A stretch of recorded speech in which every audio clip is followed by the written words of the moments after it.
सुप्रभात मंडळी. मी निलिमा पटवर्धन आणि आज एक छानशी गोष्ट सांगते आहे. आता सध्या आषाढ सुरू झाला आहे, वारीचे दिवस आहेत, त्या संबंधातच.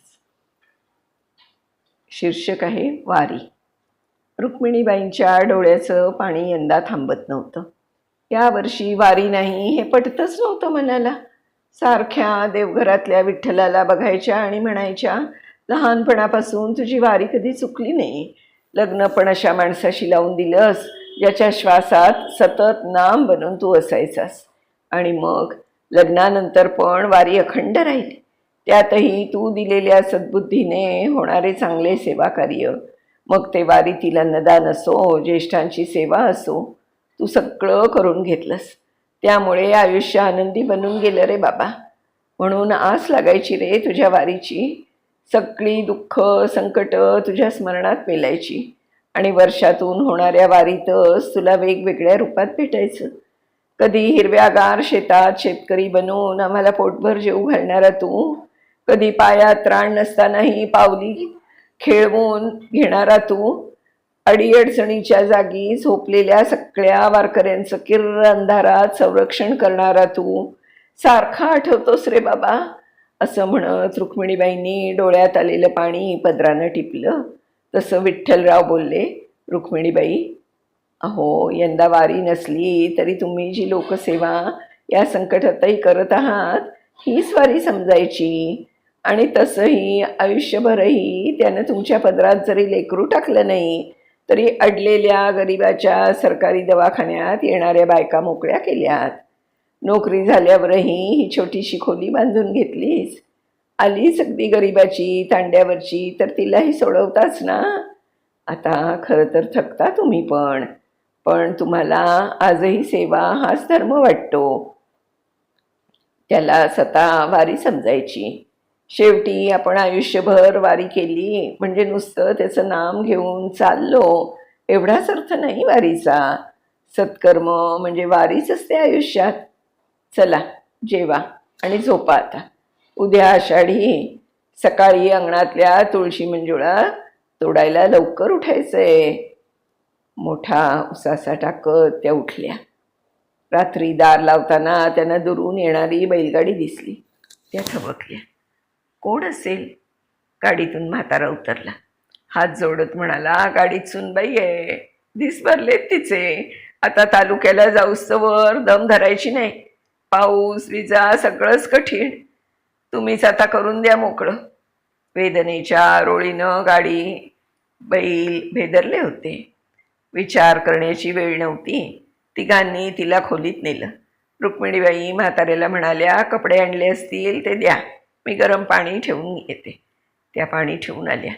म्हातारा झाडाचा आडोसा घेऊन उभा राहिला होता आणि अंगावरचं धोतर त्याने सोडून हातात धरलं होतं. बाई, हेच कापड. अहो घरी बाई माणूस नाही, ही सून माझी. लेक होता पण भित्रा निघाला, त्यानं महिन्यापूर्वी जीव दिला. ही आणि मी जगतोय गरिबीत. पोटातला अंकुर घेऊन मरण नको म्हटली. लेकीसारखीच आहे मला. रुक्मिणीबाईंच्या डोळ्यात पाणी आलं. कशा कशा परिस्थितीत लोक जगतात. त्यांना आश्चर्य वाटलं. धोतर त्यांनी परत दिलं. राहू द्या, मी बघते घरात काही. मग काही वेळ धावपळ, तगमग, वेदना आणि पहाटे पहाटे झाला जन्म. बाळ ती छान होतं. म्हातारा बाळाला बघताच म्हणाला, तू आषाढीला आलास, मग आता तुझं नाव पांडुरंगच ठेवतो, म्हणजे विठूचं नाव सदा मुखात राहील. बाळंतीणही सुखरूप होती. तिला चहा पाणी दिलं. दोघांच्या डोळ्यातल्या धारा रुक्मिणीबाईंना आभार मानत होत्या. मूकपणेच निघताना सासऱ्यांनी बारीक घडीची 500ची नोट रुक्मिणीबाईंसमोर धरली. नक्कीच ती फार दिवसांची जपून ठेवलेली असेल. म्हाताऱ्यानं आपल्या सुनबाईसाठी. रुक्मिणीबाईंनी ती नाकारली. तिला चांगलं खाऊ पिऊन घाला या पैशामध्ये, असं म्हणत त्याची मुकल्या पांडुरंगाला त्यांनी वाटीला लावलं. बैलगाडी दूरवर जाईपर्यंत त्या बघत राहिल्या. एकदम आलेल्या तुळशीच्या प्रसन्न वासानं त्या भानावर आल्या. विठ्ठलराव अगदी पांढऱ्या शुभ्र धोत्राचा कोचा आवरत हातातली मंजुळेची दुरडी झोपाळ्यावर ठेवत म्हणाले, चला एवढं सत्कर्म केलं म्हणजे पांडुरंगानं वारी करून घेतली म्हणायची. शेवटी काय हो, वारी म्हणजे नुसतं चालणं असं वाटणाऱ्यांपेक्षा निरपेक्ष भक्ती सत्कर्म करायला शिकणं म्हणजे वारी. हा जो वारीचा अर्थ ज्याला गवसतो ना, त्याला पांडुरंग मात्र प्रत्यक्ष येऊन दर्शन देऊन जातो, नाही का?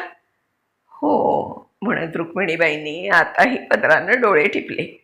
पण ते अश्रू कालच्यासारखे वारी न झाल्याची हळहळ करणारे नव्हते, तर ते होते रात्री विठूनच घडवलेल्या वारीचे, तुळशीच्या सुगंधाने जाणीव करून देणाऱ्या पांडुरंगाच्या दर्शनाचे. खूप सुंदर, खूप सुंदर पोस्ट आहे. खूप आवडली खरंच. वारी म्हणजे नुसतं तिथे जाऊन, पंढरीला जाऊन पांडुरंगाचं दर्शन घेणं नव्हे. वारी म्हणजे प्रत्यक्ष अडलेल्या नडलेल्यांना मदत करणं. धन्यवाद. खूप छान पोस्ट आहे. माझी खात्री आहे तुम्हा सगळ्यांना पण ही नक्की आवडेल. पुन्हा अशाच एका छानशा गोष्टीसह उद्या परत भेटूया. तोपर्यंत बाय बाय.